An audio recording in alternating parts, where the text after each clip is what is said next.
She's on my flight, with another man, holding hands. That's what my son Daniel whispered from the cockpit, while Melissa, his wife, had just kissed my cheek in my kitchen an hour earlier. Same emerald dress, same perfect smile. But now, she was boarding gate A23, seat 12A, laughing like she hadn't just shattered everything. And worse? That morning, she left her house key on my counter. Which means whoever stood in my kitchen, sipping my tea, wasn't even her. I wasn't just watching my son's marriage unravel. I was watching a stranger slip through my front door. But Melissa underestimated one thing. I've been documenting lies longer than she's been alive. And now, with Daniel's future on the line, I'm about to make sure every secret she tried to bury is brought to light. My name is Barbara Whitaker, and I'm 75 years old. After Tom passed, I built my life around comfortable routines, morning gardening, afternoon bridge club, and precious Sunday dinners with my son Daniel, an airline pilot who makes me proud every day. The sweet scent of my roses mingles with Earl Grey steam as I balance our family budgets in my leather-bound ledger, just as I've done for 40 years. Daniel's wife, Melissa, brings designer shopping bags to our weekly dinners, far beyond what I know my son's salary could afford. When I gently probe about her frequent business trips, she deflects with practiced grace, but my careful notes tell a different story. I learned long ago that patience outlasts pretense, and my love for Daniel leaves no room for shadows in his future. But let me start from the beginning. I was pouring my second cup of tea that Tuesday morning when Melissa swept through my kitchen like a spring breeze. You know the type, those people who make everything look effortless, even at 8 a.m. The kettle had just finished whistling, and I was settling in with my calendar spread open on the kitchen table, mapping out my week in neat blue ink. "Morning, Barbara." Melissa's smile lit up the room as she helped herself to coffee. She wore a lovely emerald dress that caught the morning light. "Don't wait up tonight. Big presentation, so I'll be working late." "Of course, dear." I made a small note in my calendar. More habit than necessity. "Would you like some breakfast? I just made scones." "Can't stay, running behind already." She kissed my cheek, leaving a trace of her signature perfume, jasmine and something else I could never quite place. The house key clinked as she dropped it on the counter. "I'll grab them tomorrow." The front door clicked shut behind her, and I returned to my calendar, breathing in the familiar comfort of my morning routine. The kitchen window framed my rose garden, where Tom and I had spent so many Sunday afternoons.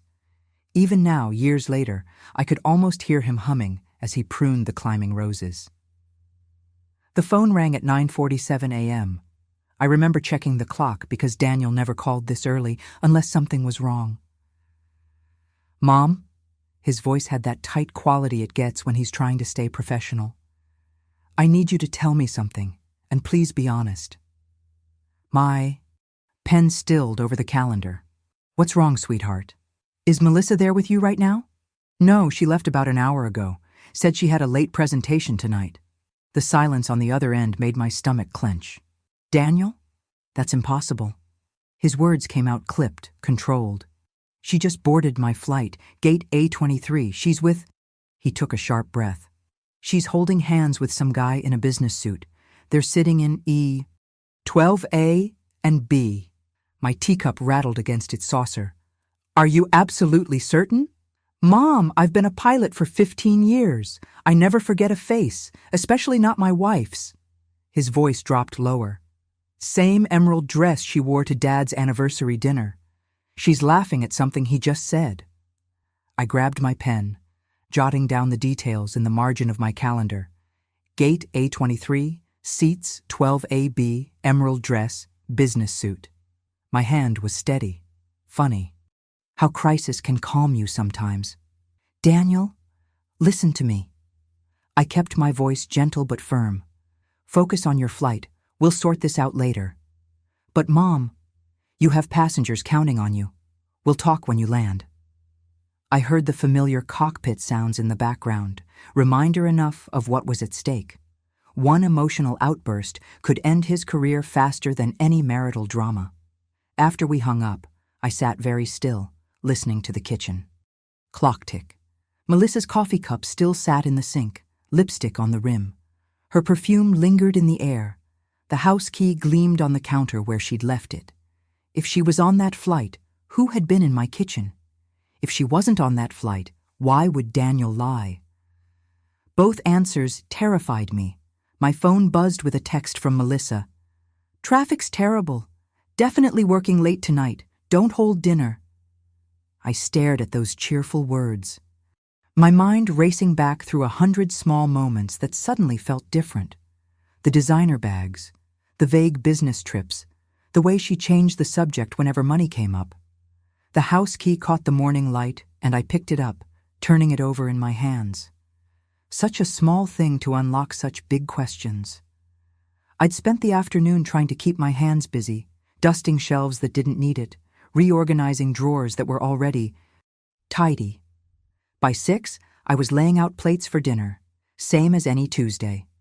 The lasagna timer chimed right on schedule, filling the kitchen with garlic and oregano. The scent took me back to teaching Daniel to cook in this same kitchen, his small hands covered in flour as we rolled pasta sheets together. The front door opened at 7:15. "Barbara? Something smells amazing," Melissa's voice carried from the entryway. I gripped the counter edge, steadying myself.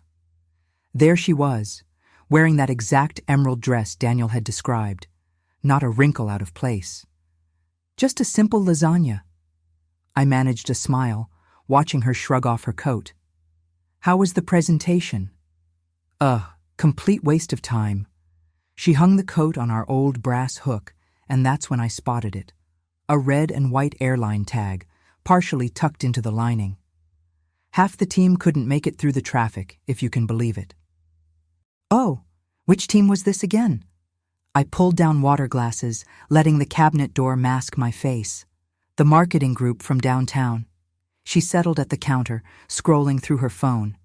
"Janet's bunch." I'd never heard her mention a Janet before. "Downtown near the park, right? Or closer to the river?" "The park area." She glanced up briefly, though we ended up canceling anyway. Gridlock was insane. I nodded, noticing the telltale crease in her purse where a boarding pass might have been hastily stuffed. You know those moments when your whole world shifts, but you have to act like everything's normal? Like the time I had to smile through my bridge club the day after Tom's diagnosis? This felt worse. "Well, you must be hungry then." I served her plate, watching how she avoided my eyes. "No chance to grab lunch in all that traffic?" "Not really." She took a small bite. "Barbara, this is perfect, just what I needed." I settled across from her, my own plate untouched. "Tell me more about Janet. How long have you worked with her?" "Oh, a few months now." Melissa's fork paused mid-air. "Why all the questions?" "Just interested in your work, dear." I smiled, the way I used to smile at Daniel when I caught him fibbing about homework. "You know me. Always curious about details." She laughed, but it didn't reach her eyes. "You should have been a detective instead of a gardener." Walking to the sink, I passed the mail tray where I'd spotted a stack of credit card statements earlier. Without breaking stride, I slipped them under my recipe book. Those could wait until later. Right now, I needed to focus on memorizing every detail of Melissa's story. Every name, every timeline, every inconsistency. "Actually," I said, rinsing my plate, "speaking of work Daniel mentioned, I should really get to bed." Melissa stood abruptly, gathering her things. "Early meeting tomorrow. Thanks for dinner, Barbara." I watched her disappear down the hall, noting how quickly she'd cut off any mention of Daniel. The house settled into evening quiet, broken only by the distant sound of her shower running. My eyes drifted to the front door, studying the lock. Had she made copies of that key? And if so, how many? Once I was sure she wouldn't emerge again, I retrieved the credit card statements from under the recipe book. The first envelope revealed exactly what I'd feared. late payment warnings, highlighted in angry red. I spread them across the kitchen table, the same table where Daniel had done his homework, where Tom had read his morning paper, where we'd built our life on careful honesty. 3 more envelopes held similar warnings. My hands shook as I lined them. Up by date, each one telling a piece of a story I wasn't sure I wanted to read. You ever notice how truth has a way of arriving in waves? First the ripple of suspicion, then the swell of evidence, and finally the crash of certainty. Looking at those bills, I felt the tide rising. The next morning, I started my garden routine early. Not for the roses, mind you, but for the clear view of the driveway. You ever notice how the simplest habits can become perfect cover? By 7, Melissa emerged with a designer tote I'd never seen before, easily large enough to hide a change of clothes. I jotted the time in my garden journal, right between notes about fertilizer and pruning schedules. "Off to the office?" I called, keeping my voice light. "Big presentation today." She waved, hurrying to her car. The tote swung wide, a shopping bag peeking from inside, Nordstrom's distinctive silver stripe, catching the morning light. Once her car disappeared, I went straight to my bedroom closet, where I kept an old spiral notebook. Tom had always teased me about my lists, but 30 years of budgeting had taught me, details matter. I opened to a fresh page and wrote the date, time, and that Nordstrom logo. "You're not going crazy, Barbara," I muttered to myself, remembering how Daniel's salary barely covered their mortgage. Those shopping bags tell their own story. Over the next few days, I developed a system. Each morning, timestamp when she left. Each evening, note return time and any new shopping bags. The brands were getting fancier: Gucci, Prada, names that had no business in a pilot's family budget. I photographed them with my phone, careful to catch the logos. Then came the conferences. Melissa rattled off locations: downtown marketing summits, regional sales meetings. I cross-referenced everyone with public event calendars. Half didn't exist. The other half were scheduled for different dates entirely. "Getting some evening air?" I'd ask when she'd slip out after dinner. "Quick work call," she'd say, heading for the guest bathroom instead of her home office. I'd stand in the hallway, listening to those midnight whispers, my notebook filled with timestamps. 11:42 p.m., call, 23 minutes. 12:15 a.m., call, 17 minutes. No names, just duration and patterns. After a week of this, I needed perspective. Margaret, my sister, had weathered her own storms after losing Henry. She knew about rebuilding, about watching accounts and tracking truth. I invited her over while Melissa was working late. "Look at this." I spread my notes across the kitchen table, the same table where I'd taught Daniel his multiplication tables. "Am I seeing things, Meg?" Margaret adjusted her reading glasses, scanning my timestamps and store names. Her mouth tightened. "You're seeing plenty, Barb, and none of it adds up." "What would you do?" She tapped her finger on the notebook. "First, check her credit card statements for recurring charges, gym memberships, subscriptions. People slip up there." She paused, thinking. "And those boutique bags. Get their return policies.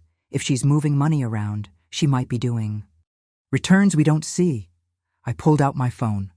Already started tracking her rideshare alerts. The locations never match her stories.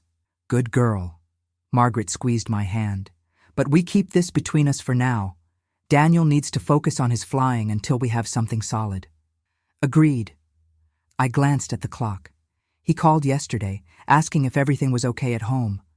I hated lying. "You're protecting him," Margaret said firmly. "There's a difference." We divided the work. I'd monitor daily movements, she'd research financial angles. Just like old times, really. Sisters tackling life's messes together.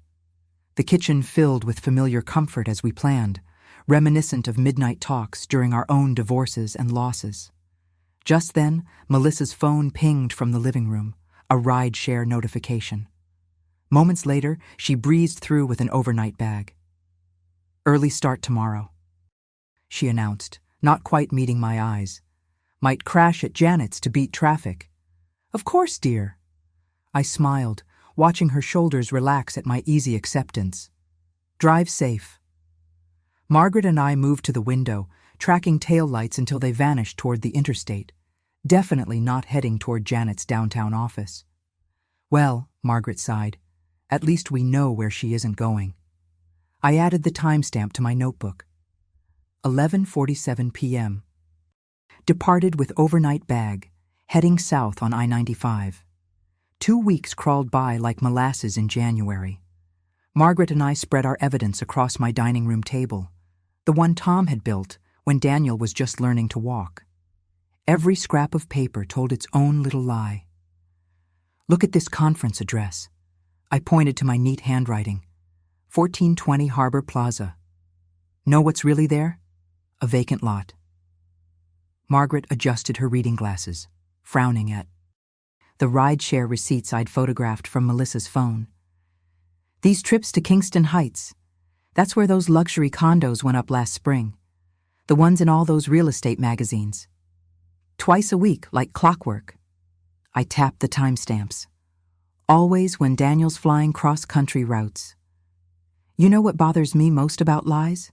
How they multiply.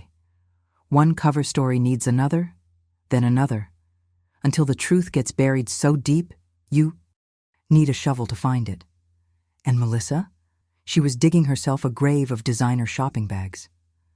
The boutique returns are clever, Margaret said, sorting through receipts. Buy something expensive, return it next day, but the refund goes to a different account than the purchase. My hands shook slightly as I poured us more tea. Daniel keeps copies of their bank statements in the home office. For taxes, he says. Well? Margaret raised an eyebrow. What are you waiting for? I hesitated. It feels like snooping. Barbara Jean Whitaker. Margaret used my full name. She meant business. That boy trusted you with a key for emergencies. His wife bleeding money behind his back? That's an emergency. She was right, of course. Sisters usually are. I found the statements in Daniel's neat filing system right where he always kept them. But what I saw made my stomach turn. Regular. Transfers, always just under $5,000, the amount that triggers bank reporting. Money moving from their joint account to something called MLS Consulting. The dates matched perfectly with Melissa's supposed business trips. Could be legitimate, Margaret suggested, but her tone said otherwise. Want me to ask my friend at First National to look? I shook my head, already laying out my calendar beside the statements. No need. Look, every transfer. Lines up with her conferences, the ones that don't exist. The certainty settled like lead in my chest. Hard proof felt nothing like victory, just dread, heavy and cold. Because now came the harder part, protecting Daniel without destroying what he'd built. I spent that afternoon rehearsing questions for dinner. Casual ones about work, about conferences, about banking, the kind that might make Melissa slip up naturally. I'd learned from Tom that timing matters as much as truth. You have to let people reveal themselves. But before I could test any of it, my phone rang. Daniel's number. Mom? His voice was tight, controlled, the way it gets when he's fighting turbulence. Something weird came in the mail at the airline office. Payment notices. In my name. My fingers gripped the kitchen counter. What kind of notices, honey? Late fees, missed payments, things I never knew about. He took a shaky breath. The board reviews financials before promotions, Mom. They're strict about it. Pilots can't have credit issues. It's a security thing. The promotion, his chance at captain, the one he'd worked towards for 15 years. The review was in 6 weeks. How bad is it? I kept my voice steady, the way I had when he was learning to ride his bike. Stay calm, keep them pedaling. Bad enough. If these hit my credit report before the high board meeting. He paused, and I heard the years of dream chasing in that silence. Mom, if this hits the board, I'm finished. My tea had gone cold, forgotten on the counter. Through the window, I watched a cardinal land on my feeder, bright red against the gray afternoon. Such a simple thing, that splash of color. Such a simple life we'd had, before Melissa painted over it with lies. "Daniel," I said softly, "we'll figure this out. I promise." But as I hung up, the weight of that promise pressed down like storm clouds. Because now it wasn't just about exposing Melissa's betrayal. It was about saving Daniel's future before her lies could crash it. The next morning, I met Daniel at the little coffee shop near the airport where he always grabbed his pre-flight brew. It was barely dawn, that gentle hour when the world feels soft around the edges. The place smelled of cinnamon rolls and jet fuel, an odd mix that always reminded me of when he first got his wings. "2 sugars, extra cream," I said, sliding his coffee across the table. "Just like your father took it." Daniel managed a tired smile. "Thanks for meeting me so early, Mom." "Of course, honey." I watched him stir his coffee, noting the shadows under his eyes. "Tell me about this captain review. What exactly are they looking for?" He leaned back, running a hand through his hair, a gesture so like his father's it made my heart catch. "It's intense. 6 weeks of everything under a microscope. Flight hours, emergency protocols, crew feedback." He took a long sip. "And finances. They're especially strict about that." "Why finances?" I kept my voice casual, though my fingers tightened around my cup. "Airlines can't risk pilots with money troubles. Too much pressure, they say. Could affect judgment." He shook his head. "One red flag in the credit check and—" He made a diving motion with his hand. "And this review? It's in 6 weeks exactly?" "Yeah. May 15th. Daniel checked his watch. "Look, Mom, I should get going. Pre-flight in 30. I reached across the table, squeezing his hand. "You focus on those flight records, sweetheart. I'll handle the household paperwork. We'll sort this out." After he left, I sat there a while longer, watching planes take off. Through the window. 6 weeks. The number settled like a weight in my chest. But you know what? Sometimes a deadline is exactly what you need to get things done. Back home, Margaret was already waiting at my kitchen table, armed with fresh coffee and a new 3-ring binder. "I brought dividers," she announced, pulling out a pack of colored tabs. "Red for receipts, blue for bank statements, yellow for your calendar notes." I smiled, remembering how she'd organized the church rummage sale the same way last summer. "What would I do without you?" "Probably miss half the evidence." She winked. "Now, where are those shopping bag photos you took?" We spent the morning building our case, piece by piece. My careful calendar logs went into the front, each business trip highlighted against flight records showing where Melissa really was. Then came the boutique receipts, the transfer records, everything dated and cross-referenced. "It's like doing a jigsaw puzzle," Margaret mused, "except every piece is a lie." Around noon, Melissa breezed in through the back door, humming some pop song I didn't recognize. She always hummed when she was up to something. I'd noticed that pattern weeks ago. "Barbara! Margaret!" She dropped her designer bag on the counter. "What are you two plotting?" "Just planning the garden club meeting," I said, smoothly, sliding the binder under a stack of cookbooks. "Will you be around this weekend? We're thinking of having a little family dinner." "Oh, probably not." The humming started again. "There's this conference in Phoenix about marketing strategies." Margaret and I exchanged the briefest glance. Phoenix wasn't on any of the flight itineraries we'd tracked. "Such a shame," I said, watching Melissa check her reflection in the window. "Daniel was hoping to grill those steaks you love. Next time." She was already heading upstairs, that same tune floating behind her. The afternoon light was fading to dusk when Daniel's phone buzzed on the kitchen counter. He must have left it when he stopped by earlier. A credit alert notification lit up the screen. "Your application for a Nordstrom signature card has been approved." I felt my breath catch. I handled all of Daniel's credit. Applications. Had for years, since Tom passed. This wasn't one I'd approved. Just then, Melissa's heels clicked on the tile. Oh good, Daniel forgot his phone. She reached for it, fingers extended toward that glowing screen. Before Melissa could reach it, I snatched Daniel's phone. Oh, these spam calls are getting ridiculous, I said, tapping the screen quickly. They're worse than those vacuum salesmen who used to go door to door, remember? Those? Melissa's hand hung in the air for a moment before dropping to her side. Right. Well, I can take it up to our room. I'll handle it, dear. Daniel asked me to check something about his flight schedule anyway. I gave her my best motherly smile, the kind that brooks no argument. While Melissa retreated upstairs, I copied down the credit alert details onto one of my yellow sticky notes, the ones I'd used for grocery lists since 1982. My hands weren't as steady as I would have liked, but the numbers were clear enough. $5,000 credit limit approved that afternoon. Margaret leaned in close once Melissa was out of earshot. Let me see that. She adjusted her reading glasses and compared the notice to our binder of evidence. Barbara, look at this address on the application. It's in that same fancy condo complex where the ride shares keep going.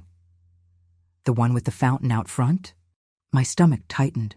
Where all those boutique charges came from. Exactly. Margaret's finger traced down a column of numbers. And these pending payments? They match the pattern. Same stores, same amounts. Just a different card. I'd been banking at First National since Tom and I opened our joint account in '65. The tellers still knew me by name, still asked about Daniel. I stepped into the pantry with my old corded phone, the one that never failed, even in storms, and dialed their customer service line. Yes, this is Barbara Whitaker. I have permission to discuss Daniel Whitaker's accounts.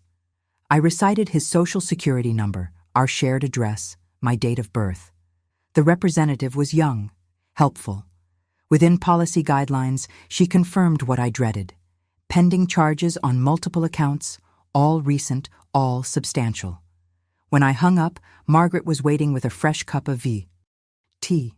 How bad? Bad enough. I sank into my kitchen chair, the one Tom had reupholstered 30 years ago. The numbers, they're bigger than I thought. Much bigger. Barb, Margaret started, but my phone buzzed with a text from Daniel. Had meeting with Peterson, supervisor. Asked about financial stability 3 times. Said it's standard procedure, but kept looking at his screen. Everything okay with accounts? I stared at those words, until they blurred. Daniel had worked so hard for this promotion, all those midnight flights, holiday shifts, extra training hours. Just like his father, never complaining, always reaching higher. We need to check the house papers, I said suddenly, pushing back from the table. If she's found ways to access credit lines. Margaret followed me to my study, where I kept the important documents in Tom's old filing cabinet. The metal drawers still. Stuck slightly in humid weather, just as they had when he was alive. Together, we pulled out folder after folder, deed, insurance, equity paperwork. The jewelry first, Margaret said quietly. Your mother's pearls, Tom's watches. She was right. I climbed the step stool to reach the high shelf in my closet, bringing down the old hat box where I kept our family treasures. The pearls Mom wore to church every Sunday. The watch Dad gave Tom when he made partner. Daniel's baby bracelet. One by one, I wrapped them in soft cloth and tucked them into my overnight bag. Then came the birth certificates, the social security cards, Tom's military papers, everything that couldn't be replaced. I never thought. My voice caught as I zipped the bag closed. All these years of careful budgets, saving for Daniel's future. How did I not see this coming? Margaret touched my shoulder. Because you see, the good in people, Barb. That's not a weakness. But standing there in my darkening bedroom, watching headlights sweep across the ceiling as cars passed outside, I felt smaller than I had in years. The weight of everything, Daniel's career, our family's security, even this house full of memories, seemed to press down at once. My fingers traced the worn edge of Tom's old leather document folder. For the first time since this all began, I wasn't sure I could fix it. The next afternoon, I sat at my kitchen table, staring at the binder that held all our evidence. The weight of it seemed to mock me. You know how sometimes things just feel too big, too overwhelming? The sun streaming through my window caught the silver in my hair reflected in the glass cabinet, a reminder that I wasn't getting any younger. Margaret bustled in with her usual determination, the screen door creaking just like it had for 40 years of afternoon visits. She found me with my head in my hands. "I don't know, Margaret," I sighed, pushing the binder away. "Maybe we're fooling ourselves. Look at us, two old women trying to outsmart someone half our age who's already 3 steps ahead." My fingers traced the familiar scratch in the table's surface where Daniel had once dropped his science project. What if we're just too careful, too slow? Margaret didn't answer immediately. Instead, she set down her familiar green thermos, the one she'd carried to every bridge club meeting since '95, and poured 2 cups of her special Earl Grey. The scent filled the kitchen, bringing back countless afternoons of shared troubles and solutions. "Done wallowing?" She pulled out a chair and sat down, sliding my tea closer. Then she reached for the binder, and I noticed something different. Colored tabs now divided the sections, making our scattered evidence look suddenly organized and professional. "I spent last night sorting everything," she said, tapping the new tabs.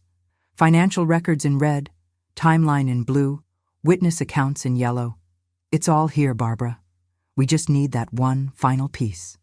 Evening shadows were starting to stretch across my kitchen floor when the front door burst open. Melissa rushed in, designer heels clicking against the hardwood, the same floors Tom had refinished by hand the summer before Daniel started high school. "Sorry, I'm late," she called out, barely glancing our way. "Crazy day at the office." Her laptop bag landed on the counter with a thud, screen partially open. "Need to take this call. Back in 5. She disappeared down the hall, her voice fading into that professional tone she used for important conversations. I started to turn back to Margaret, but something caught my eye. The laptop screen was still glowing, not dimmed or locked. My heart picked up speed. You know that moment when you realize everything might hinge on the next few seconds? Margaret must have read my expression. "Barbara?" she whispered. "The laptop," I breathed. "It's open." We both stared at it. Melissa's voice drifted from the guest bathroom, absorbed in her call. I stood slowly, steadying myself against the counter's familiar edge. "Keep watch," I whispered to Margaret. The screen showed an email thread, subject line bold, "Settlement timeline and asset division." I pulled out my phone, the one Daniel had insisted on teaching me to use properly, and started taking pictures. My fingers trembled slightly, but the images came out clear. Another email caught my eye. "Exit strategy post-board review." The date matched exactly with Daniel's promotion timeline. My throat went dry as I scrolled, photographing quickly but carefully. "She's still talking," Margaret murmured from her post. "Something about meeting tomorrow." I spotted a small thumb drive in my sewing basket, the one Daniel had given me for important documents. Saying a silent prayer of thanks for my grandson's patient technology lessons, I plugged it in and started copying files. While the files transferred, I created a new email. Account, something I'd learned in my computer class at the senior center.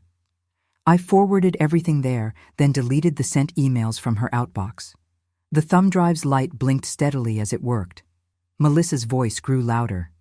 She was wrapping up her call. I carefully removed the thumb drive, closed the email program, and adjusted the laptop's position to match exactly how she'd left it. My hands were steady now, precise as they'd been during decades of needlework. I'd just settled back at the table when Melissa's heels clicked back toward the kitchen. She grabbed a bottled water from the fridge, then glanced our way with that perfect smile of hers. "Anything interesting happened today?" Dawn crept through my kitchen windows as Margaret and I hunched over my old printer. The machine hummed steadily, spitting out page after page of damning evidence. You'd think at my age I'd have lost the ability to pull an all-nighter, but some things are worth losing sleep over. "Hand me that blue folder," I said, sorting another batch of bank statements. The morning light caught the brass handle of my letter opener, the one Tom had given me on our 25th anniversary. Back then, I'd thought it too fancy for bill paying. Now it was perfect for slicing open the truth. Margaret passed me the folder, then resumed highlighting dates on the timeline we'd constructed. "Look at this pattern," she said, tapping her pen against a cluster of transfers. Every time she told Daniel she was at a conference in Denver, the money moved to that joint account. I nodded, sliding each printed email into a plastic sleeve. The way Melissa had detailed her plans in writing almost seemed careless, until you realized she never expected anyone to look. That's the thing about people who think they're cleverer than everyone else. They forget that patience can outlast deception. "What time does the bank open?" Margaret asked, checking her watch. 8:30, but we're not going there. I pulled out fresh manila envelopes from my desk drawer. "This goes straight to the airline board. Daniel mentioned they always do financial reviews before promotions. It's a security thing." Smart. Margaret helped me arrange everything chronologically. Keep it professional, about pilot reliability, not personal. I'd already drafted the cover letter, choosing each word carefully. No accusations, no emotion, just concerned documentation about financial irregularities that might affect a pilot's security clearance, the kind of letter any responsible person might write. The morning grew brighter as we finished assembling the packets.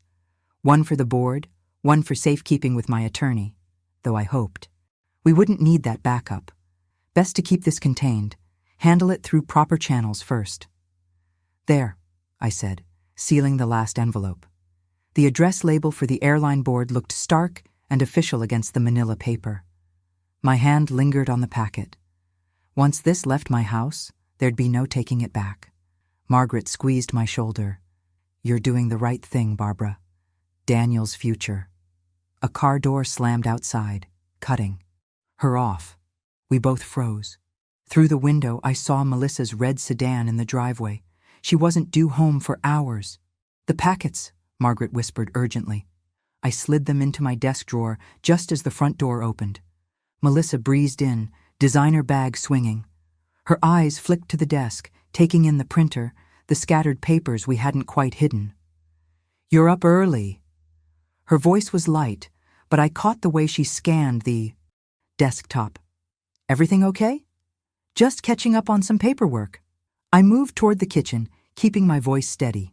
"Would you like some tea? I was just about to make a fresh pot." "No thanks. Forgot some files I need for a meeting." She drifted closer to the desk, picking up a random envelope. "Busy morning?" I focused on filling the kettle, grateful for the familiar routine that helped hide my shaking hands. "Oh, you know how it is at my age? Sometimes sleep is elusive, so I tackle the filing instead." Margaret gathered her purse, playing her part perfectly. "I should head home. Thanks for the bridge tips, Barbara." She gave me our practiced signal, 3 quick taps on her bag. Once Melissa disappeared upstairs, I retrieved the packets from the drawer. The weight of them felt both heavy and final in my hands. "I'll walk you out," I told Margaret, loud enough to carry upstairs. The packets slipped easily into my old shopping tote, the one I'd used for grocery runs since Daniel was in high school. I paused at the front door, listening to Melissa's footsteps overhead. Every Thursday for the past 5 years, I'd driven to the post office to mail Daniel's care packages. Today's delivery would be different, but just as important for his future. "Ready?" Margaret asked softly. I gripped my tote, feeling the sealed envelopes. Inside. Time to go. The next morning, I pulled into the airline headquarters parking lot right as they opened. My sensible brown pumps clicked against polished floors as I approached reception. The same shoes I'd worn to countless parent-teacher conferences when Daniel was young. Sometimes familiar things steady your nerves. "Good morning." I smiled at the young woman behind the desk. "I need to speak with someone in compliance, please. It's regarding a financial risk disclosure." She started to direct me to HR, but I gently interrupted. "This concerns critical function personnel. I believe compliance would be more appropriate. Amazing how people respond when you sound like you know exactly what you're doing. You know that feeling when you're about to do something that can't be undone? My hands weren't shaking anymore, but my heart felt like it was trying to climb up my throat. "Mrs. Whitaker?" a crisp voice called from the hallway. The compliance officer was younger than I expected, but her handshake was firm. "I'm Sarah Chen. Please follow me." Her office was exactly what you'd expect. Neat stacks of papers, certificates on the walls, not a personal photo in sight. "How can I help you today?" I placed my packet on her desk. "I need to submit documentation regarding financial irregularities that may affect security. Clearance standards." The words came out steady, just as I'd practiced. "The materials are date-stamped and authenticated." She nodded, already scanning the cover letter. "This involves active flight personnel?" "Yes, and I understand there's an upcoming review period." Ms. Chen's eyebrows lifted slightly as she noted the account details. "I'll need to document chain of custody." She pulled out a form, recording the date, time, and contents. "Do you have a copy of these materials?" "Secured with my attorney." That wasn't strictly true yet, but it would be by noon. She had me sign the intake form, then handed me a receipt with a case number. "We take these matters seriously, Mrs. Whitaker. The appropriate parties will be contacted for clarification." Walking out into the morning sunlight, I felt oddly weightless, like I'd just jumped from a high dive. No way to climb back up, just waiting, to hit the water. I sat in my car for a long moment, hands gripping the steering wheel. "It's done," I texted Margaret. That evening, Daniel called while I was washing dishes. The familiar clink of plates nearly drowned out the strain in his voice. "Hey, Mom! Just got a weird email about a routine check-in tomorrow. Something about reviewing protocols?" I dried my hands slowly, choosing my words. What did they say exactly? "Standard stuff, flight, records, performance metrics." He paused. "And some questions about financial documentation. You think this is about those late payments?" "Could be." I kept my tone neutral. "You know airlines are thorough about these things." "Yeah," he sighed. "I just can't afford any red flags right now, with the captain review coming up." Margaret arrived minutes after I called her. We sat at my kitchen table, the same one where I'd helped Daniel with his pilot exam study guides years ago. "Keep it simple," Margaret advised him over speakerphone. "Focus on your flight record. If they ask about finances, just refer them to the documentation they already have." "What documentation?" "Whatever they have on file," I cut in smoothly. "The point is, don't speculate. Let the paperwork speak for itself." We walked through it again. Stay professional, stick to facts, trust the process. Daniel's voice steadied as we talked, and I felt that familiar maternal pride in his resilience. The call ended just as headlights swept across my front windows. Melissa's car pulled into the driveway. She burst through the door, phone extended, all her usual poise shattered. "What is this?" her voice cracked. "I just got an email. They want me to explain financial irregularities in joint accounts." I watched her face as the smile she'd hidden behind for so long finally crumbled. Sometimes justice arrives in 12-point font, doesn't it? "When's your meeting?" Margaret asked mildly, gathering her purse. Melissa stared at her phone, color draining from her face. "Tomorrow, 9 a.m. She looked up at me. Really looked, maybe for the first time. "What did you do?" I picked up Margaret's empty teacup, heading to the kitchen. "I believe they have some questions about your travel expenses." The next morning felt like holding my breath underwater. I sat at my kitchen table, the same spot where I'd helped Daniel practice emergency procedures when he was learning to fly. My palms were pressed flat against the wood grain, as if I could anchor myself through the waiting. You know those moments when time seems to stretch like taffy? When every tick of the clock feels deliberate? That was my morning. I'd arranged Daniel's documentation in chronological order 3 times, straightened the fruit bowl twice, and still couldn't settle. The coffee in my cup had gone cold when Margaret's text lit up my phone. Hearing underway. 2 words that carried the weight of everything we'd discovered. I closed my eyes, picturing Daniel in his crisp uniform, facing the board with that quiet confidence he'd inherited from his father. Strange how some memories choose their moments. I suddenly remembered teaching him to tie his shoes, his small fingers determined to master those loops. "Did you eat anything?" Margaret's next text pulled me back to now. "Not hungry," I replied, though I knew she'd scold me later. The house felt too quiet, like it was holding its breath with me. I'd just started another pot of coffee when the front door slammed open. Melissa burst in, her phone buzzing insistently in her hand. Her designer blazer was slightly crooked, the first time I'd ever seen her anything less than perfectly put together.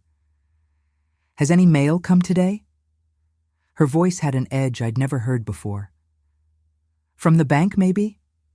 I kept my movement steady as I poured my coffee. "Nothing yet, though it's still early for the carrier." She darted upstairs, and I heard drawers opening and closing. When she came back down, she had a leather tote bag and was stuffing things into it with jerky movements. Her phone kept lighting up with notifications she was trying to ignore. The landline's ring cut through the tension like a knife. I answered it, noting how Melissa's head snapped up. "Mrs. Whitaker?" a professional voice asked. "This is James Cooper from the fraud prevention team at First National. I'm calling to confirm that the joint account ending in 4721 at Liberty Trust has been frozen pending our investigation." "I understand," I said, watching Melissa's face. "And how long will this process take?" "We can't specify a timeline, but all transactions are suspended effective immediately." Melissa went absolutely still, like a deer in headlights. Her phone lit up again, a different ringtone this time. I caught a glimpse of the caller ID, Mark Sell. She stared at it, but didn't move to answer.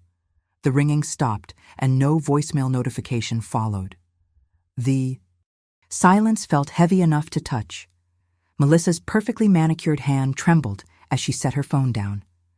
I could see the glassy look in her eyes, that moment when someone realizes their house of cards is falling. "What did you do?" she whispered.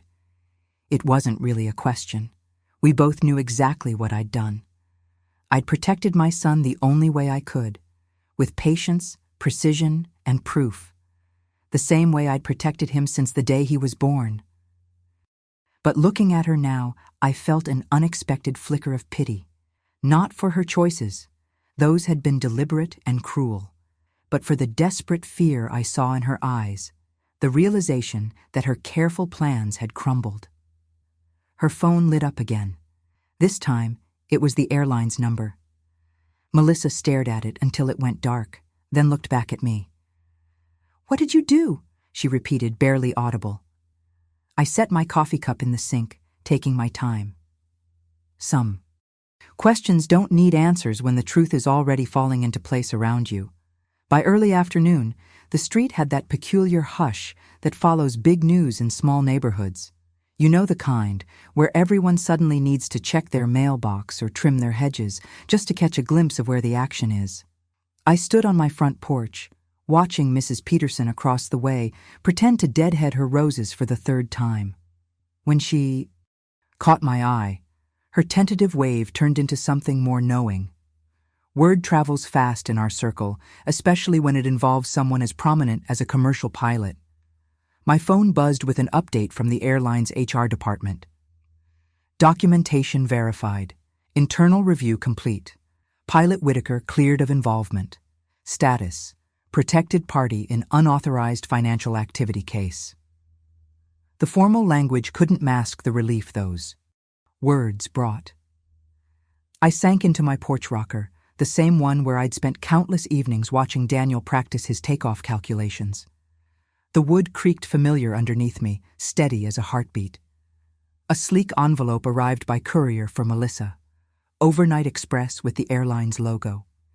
Inside would be the formal request for her to explain every transfer, every purchase, every dime that had slipped through her fingers. I set it on the entry table, where she couldn't miss it. Margaret's car pulled up, and she hurried up the walk with that purposeful stride of hers. When she reached me, her hug was careful but firm, the kind that speaks volumes without words. We'd been through too much together to need many words now.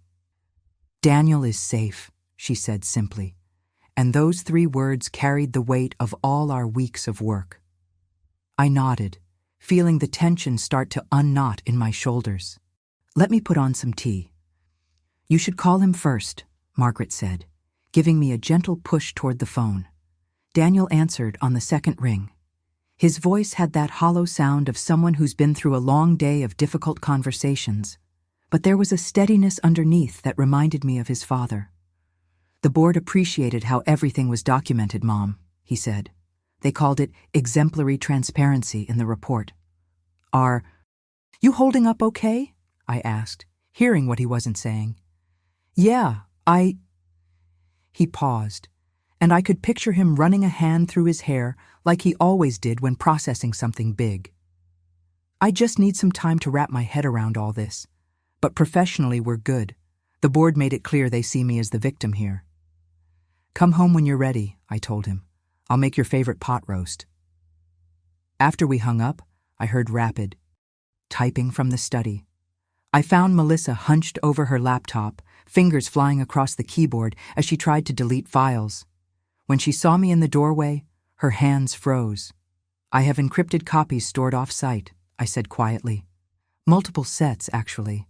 Margaret's very thorough about backups." Melissa's mouth tightened into a thin line. For a moment, she looked like she might argue, but then her shoulders slumped. The mask of perfection she'd worn so long was finally cracking. A heavy thump from upstairs drew both our attention, a suitcase being dragged across the floor. Melissa closed her laptop with a sharp click and stood up, smoothing her skirt with trembling hands. "You've been planning this for weeks," she said, not quite making it an accusation. "No," I corrected her.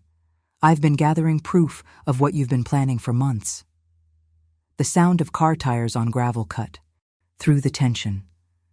Through the study window, I watched Daniel's sedan pull into the driveway fast, too fast. The brakes squealed as he slammed to a stop, leaving rubber marks on the concrete. I felt rather than saw Melissa stiffen beside me. We both knew what came next. The only difference was, I'd been ready for this moment since that first phone call from the cockpit.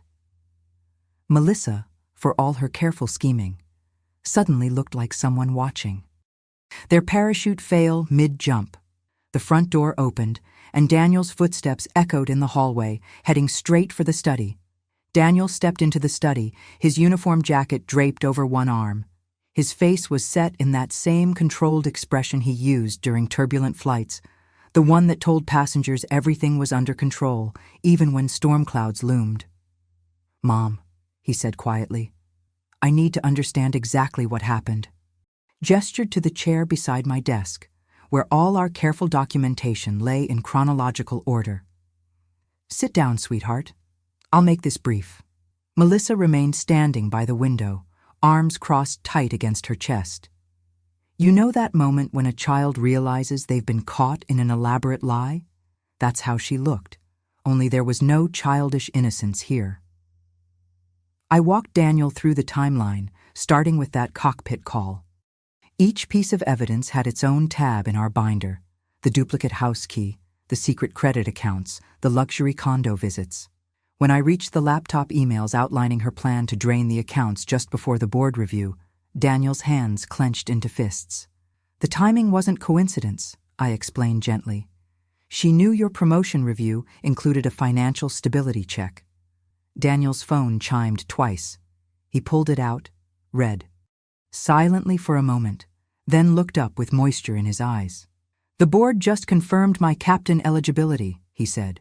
"They're specifically noting that my swift response to unauthorized account activity demonstrates sound judgment under pressure." A bitter laugh escaped him. "They're actually using this whole mess as proof I can handle crisis situations." The second email made him sit up straighter. "The bank's fraud department has..." Frozen the joint account pending full investigation. All linked cards and transfer authorizations are suspended. He turned to Melissa. You can't access anything anymore. I watched Melissa's face as the reality sank in. She'd lost more than money. She'd lost control. Through the window, I could see Susan Parker from next door on her morning walk, phone pressed to her ear. By noon, everyone would know. The airline's HR bulletin about protecting valued employees from financial exploitation would make sure of that. My attention shifted to Daniel's uniform blouse lying across the sofa arm. The new captain's wings caught the morning light, 4 silver bars he'd earned through years of dedication. With careful movements, he picked them up and pinned them to the fabric. That's when I knew what needed to happen next. I went to my bedroom and returned with the small velvet box I'd kept in my drawer since Harold passed. Inside, his wedding ring still gleamed like his promises had, solid gold, unbroken to the end. I set the box next to Daniel's uniform, the contrast stark and clear. Sacred vows honored versus vows betrayed. In that moment, the whole room seemed to hold its breath. "Thank you, Mom," Daniel said softly. He understood what I was showing him, how love either stands the test of time or crashes under its own deception. Melissa's designer heels clicked across the hardwood as she headed for the door. No dramatic speech, no tearful explanations. She'd lost her audience, her access, and her advantage. What was left to say? I waited until the front door closed behind her before speaking the truth that had guided me through every step of this journey. Lies always crash before they land. Daniel reached over and squeezed my hand, and I felt the strength of his father. In that grip,